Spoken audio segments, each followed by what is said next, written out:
আমার উত্থাপনীয় বিষয় জুলাই জাতীয় সনদ সংবিধান সংস্থার বাস্তবায়ন আদেশ 2025 আদেশ নম্বর 1 এর অনুচ্ছেদ 10 অনুযায়ী সংবিধান সংস্কার পরিষদের অধিবেশন আহ্বান প্রসঙ্গে আলোচনা উত্থাপনের কারণ কেন আজকে আমাকে এই নোটিশটা দিতে হলো, এটাই দুঃখের বিষয়।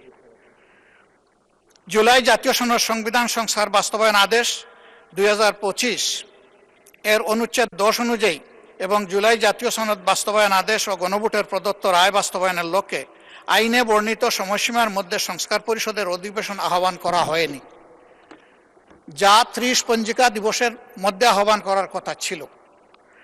বিষয়টি মাননীয় বিরোধী দলীয় বিষয়টি আমি গত 15 মার্চ 2026 তারিখে সংসদে উত্থাপন করি। মাননীয় স্পিকার এই ব্যাপারে আনুষ্ঠানিক নোটিশ প্রদান করার জন্য আমাকে পরামর্শ দেন। মাননীয় স্পিকারের নির্দেশনা অনুযায়ী পরামর্শ অনুযায়ী কার্যপ্রণালী বিধির 62 বিধি অনুসারে উপরোক্ত জনগুরুত্ব সম্পন্ন বিষয়ে সংসদে মুলতবি প্রস্তাব উত্থাপনের নোটিশ প্রদান করেছি। এমতাবস্থায় জুলাই জাতীয় সনদ সংবিধান সংস্কার বাস্তবায়ন আদেশ 2025 বাস্তবায়ন প্রস্তাবনায় বর্ণিত পরিস্থিতি ও কারণ উল্লেখ করা প্রাসঙ্গিক হবে বলে আমি মনে করি।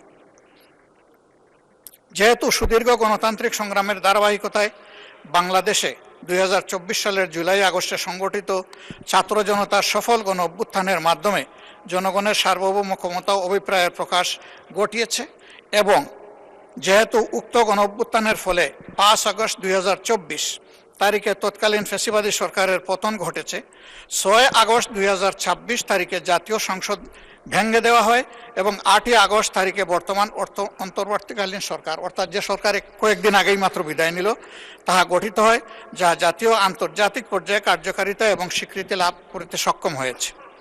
যেহেতু রাষ্ট্রীয় সংস্কার সাধনের মাধ্যমে সুশাসন, গণতন্ত্র, সামাজিক ন্যায় বিচার প্রতিষ্ঠা এবং কর্তৃত্ববাদী ও ফ্যাসিবাদী শাসনের পুনরাবৃত্তি রোধ করিবার উদ্দেশ্যে অন্তর্বর্তীকালীন সরকার সংবিধান, নির্বাচন ব্যবস্থা, জনপ্রশাসন, বিচার বিভাগ, পুলিশ প্রশাসন ও দুর্নীতি দমন ব্যবস্থার সংস্কারের সুপারিশ প্রণয়নের লক্ষ্যে 6টি সংস্কার কমিশন গঠন করে এবং উক্ত কমিশনসমূহ স্ব প্রতিবেদন সরকারের নিকট পেশ করেন। যেহেতু উপরিক্ত প্রতিবেদনগুলোতে অন্তর্ভুক্ত সুপারিশসমূহের বিষয়ে জাতীয় ঐক্যমত্য প্রতিষ্ঠার লক্ষ্যে সরকার 12 ফেব্রুয়ারি 2025 তারিখে জাতীয় ঐক্যমত্য কমিশন গঠন করেন এবং যেহেতু জাতীয় ঐক্যমত্য কমিশন গণ অভ্যুত্থানে অংশগ্রহণকারী সকল রাজনৈতিক দল ও জোটের সহিত আলোচনাক্রমে সংবিধান সংস্কার সহ অন্যান্য সংস্কারের সুপারিশ সম্বলিত জুলাই জাতীয় সনদ 2025 প্রণয়ন করে এবং রাজনৈতিক দল ও জোট সমূহ সম্মিলিতভাবে উক্ত সনদে স্বাক্ষর ও তাহা বাস্তবায়নের অঙ্গীকার করেন। গত 25 নভেম্বর 2025 তারিখে সরকার গণভোট অধ্যাদেশ 2025 প্রণয়ন করে। জুলাই জাতীয় সনদ বাস্তবায়ন আদেশ 2025 অনুসারে সংবিধান সংস্কার সম্পর্কিত কতিপয় প্রস্তাবের বিষয়ে জনগণের সম্মতি রয়েছে কিনা তা যাচাইয়ের জন্য আদেশটি জারি করা হয়। বিগত 12 ফেব্রুয়ারি 2026 ইংরাজি তারিখ ত্রয়োদশ জাতীয় সংসদ নির্বাচন অনুষ্ঠিত হয়। একই দিন গণভোটও অনুষ্ঠিত হয়। প্রায় 70% ভোটে হা ভোট বিজয়ী হয়। জনগণ জুলাই জাতীয় সনদ সংবিধান সংস্কার বাস্তবায়ন আদেশ 2025 ও জুলাই জাতীয় সনদে লিপিবদ্ধ সংবিধান সংস্কার সম্পর্কিত প্রস্তাবের পক্ষে তাদের রায় প্রদান করেন। গণভোটে হা ভোট নিরঙ্কুশ বিজয়ের ফলে ত্রয়োদশ জাতীয় নির্বাচনে নির্বাচিত সংসদ সদস্যগণ 2টি শপথ পাঠ করতে আইনানুগভাবে বাধ্য। বাংলাদেশ নির্বাচন কমিশন ত্রয়োদশ জাতীয় সংসদ নির্বাচনে নির্বাচিত মাননীয় সংসদ সদস্যদের 17 ফেব্রুয়ারি 2026 ইংরাজি তারিখে সংসদ সদস্য ও সংবিধান সংস্কার পরিষদের সদস্য হিসাবে শপথ গ্রহণের জন্য অনুরোধ জানান। উক্ত শপথ গ্রহণ অনুষ্ঠানে বিএনপি নেতৃত্বাধীন জোটের মাননীয় সংসদ সদস্যগণ সংবিধান সংস্কার পরিষদের সদস্য হিসাবে শপথ গ্রহণ করেননি। জামাত নেতৃত্বাধীন 11 দলীয় জোটের 77 জন মাননীয় সংসদ সদস্য পৃথকভাবে সংসদ সদস্য ও সংবিধান সংস্কার পরিষদ সদস্য হিসাবে শপথ পাঠ করেন।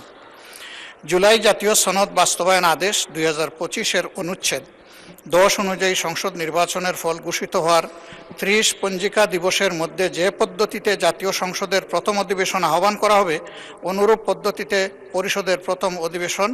সংস্কার পরিষদের প্রথম অধিবেশন আহ্বানের বিধান থাকলেও এখন পর্যন্ত তা করা হয়নি। জাতির প্রত্যাশাকে পাশ কাটিয়ে এ ধরনের অচলাবস্থা সৃষ্টি করা কখনো কাম্য নয়।